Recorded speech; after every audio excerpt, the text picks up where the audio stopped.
Hello friends, welcome back to speak with Jagdish. दोस्तों, आज हम ऑर्गेनिक केमिस्ट्री का एक सबसे इम्पॉर्टेंट टॉपिक पढ़ने वाले हैं, SN1 और SN2 रिएक्शन।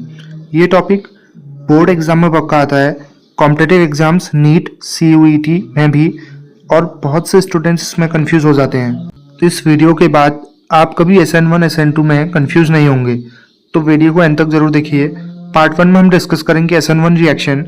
SN1 का फुल फॉर्म होता है सब्स्टिट्यूशन न्यूक्लियोफिलिक यूनिमोलिकुलर। यूनिमोलिकुलर का मतलब होता है रेट सिर्फ एक मॉलिक्यूल पर डिपेंड करती है। रेट डिपेंड करती है एल्काइल हैलाइड पर, यानी सिर्फ एल्काइल हैलाइड की कॉन्सेंट्रेशन इंपॉर्टेंट है, न्यूक्लियोफाइल रेट को इफेक्ट नहीं करता है। SN1 रिएक्शन का मैकेनिज्म। SN1 रिएक्शन हमेशा 2 स्टेप्स में होती है। स्टेप 1 स्लो स्टेप होता है, इसे रेट डिटरमिनिंग स्टेप भी कहा जाता है। एग्जाम्पल से समझेंगे।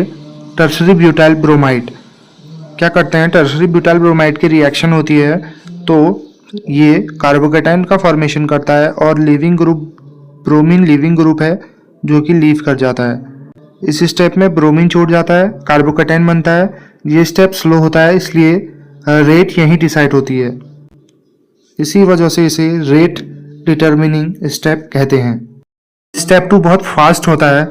इसमें क्या होता है, जो हमारा कार्बोकेटाइन का फॉर्मेशन हो रहा था स्टेप 1 में, उसकी रिएक्शन कराते हैं हम न्यूक्लियोफाइल से, तो क्या होता है डायरेक्ट न्यूक्लियोफाइल अटैच हो जाता है इसके साथ, तो बनता है टर्शरी ब्यूटाइल अल्कोहल। इस स्टेप में न्यूक्लियोफाइल OH कार्बोकेटाइन पर अटैक करता है, अल्कोहल बन जाता है।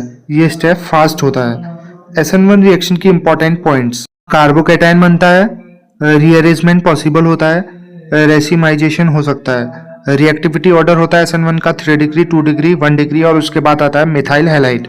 क्योंकि 3 डिग्री कार्बोकेटाइन सबसे स्टेबल होता है, मिथाइल कार्बोकेटाइन ऑलमोस्ट अनस्टेबल होता है। पार्ट 2 में हम डिस्कस करेंगे SN2 रिएक्शन। SN2 का फुल फॉर्म होता है सब्स्टिट्यूशन न्यूक्लियोफिलिक बायोमोलिकुलर। बायोमोलिकुलर का मतलब होता है रेट 2 चीजों पर डिपेंड करती है, एक एल्काइल हैलाइड और दूसरा न्यूक्लियोफाइल पर। SN2 रिएक्शन का मैकेनिज्म। SN2 रिएक्शन सिर्फ एक स्टेप में होती है। एग्जाम्पल से समझेंगे। मिथाइल ब्रोमाइड लेंगे एग्जाम्पल के तौर पर। अब आप देखेंगे मेथिल ब्रोमाइड पर न्यूक्लियोफाइल बैक साइड से अटैक करता है तो एक ट्रांजिशन स्टेट बनती है, यानी एक्टिवेटेड कॉम्प्लेक्स। उसके बाद हम देखते हैं कि ब्रोमीन यानी लीविंग ग्रुप लीव कर जाता है और जो न्यूक्लियोफाइल होता है वो इसके साथ अटैच हो जाता है और बनाता है methyl alcohol. Back side attack होता है, ये याद रखना बहुत इंपॉर्टेंट है। SN2 रिएक्शन में न्यूक्लियोफाइल पीछे से अटैक करता है, इसी को बैक साइड अटैक कहते हैं। ट्रांजिशन स्टेट बनती है, इसमें C और OH बॉन्ड बन रहा होता है, CBr बॉन्ड टूट रहा होता है। कार्बोकेटाइन कभी नहीं बनता है इसमें। SN2 रिएक्शन के फीचर्स क्या क्या होते हैं? 1 स्टेप रिएक्शन होती है, नो कार्बोकेटाइन यानी कार्बोकेटाइन का फॉर्मेशन नहीं होता है, रीअरेंजमेंट नहीं होता है, इन्वर्जन ऑफ कॉन्फ़िगरेशन यानी वॉल्डन इन्वर्जन होता है। रिएक्टिविटी ऑर्डर होती है इसकी मिथाइल हैलाइड, फिर 1 डिग्री, 2 डिग्री और 3 डिग्री हैलाइड। क्योंकि ज़्यादा क्राउडिंग होने पर बैक साइड अटैक मुश्किल हो जाता है। पार्ट 3 में हम डिस्कस करेंगे SN1 versus SN2 short comparison. SN1 और SN2 पर कंपैरिजन देखेंगे, यानी डिफरेंस देखेंगे। Steps. SN1 reaction 2 step reaction है और ये 1 स्टेप रिएक्शन है। Rate depends on. SN1 reaction का रेट डिपेंड करता है केवल एक मॉलिक्यूल पर, यानी अल्काइल हैलाइड पर, और इसका रेट ऑफ रिएक्शन डिपेंड करता है अल्काइल हैलाइड और न्यूक्लियोफाइल पर। कार्बोकेटाइन का फॉर्मेशन होता है SN1 में, SN2 में नहीं होता है। रीअरेंजमेंट SN1 में पॉसिबल है और SN2 में पॉसिबल नहीं होता है।